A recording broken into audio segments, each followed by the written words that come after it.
Welcome to the media broadcast of His Vision Ministries. Pastor Shane has a strong desire to encourage people to stay in the Word of God on a daily basis. Pastor Shane prays that you are fed by the messages contained in these daily nuggets. These messages are intended to bring daily life application, hope and encouragement.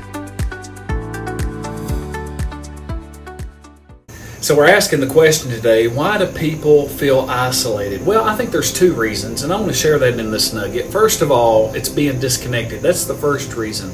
We just get disconnected and we feel that loneliness that it sets in because we become disconnected from those that we love. We can become disconnected from friends and family for whatever reason, and that causes isolation. Paul said to Timothy in 2 Timothy chapter 4 and verse 9, he said, "Do thy diligence and come shortly unto me." And he said again in the 21st verse of 2 Timothy, he said, "Do thy diligence and come before winter."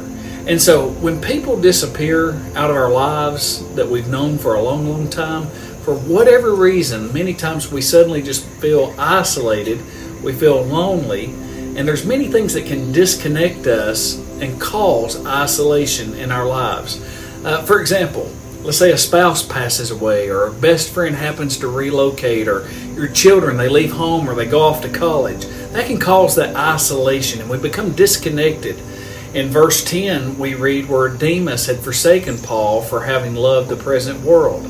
And so we see here that Paul exactly knew the feeling of being isolated. He felt rejected. And so we see that sometimes simply by disconnection. By the way, sometimes isolation is being alienated. Sometimes people become prideful and somewhat full of self.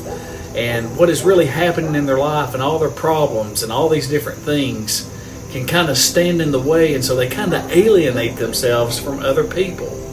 Some people, by the way, I want to say this, want to be isolated. But friend, let me warn you that choosing to isolate yourself from people, it can be very dangerous.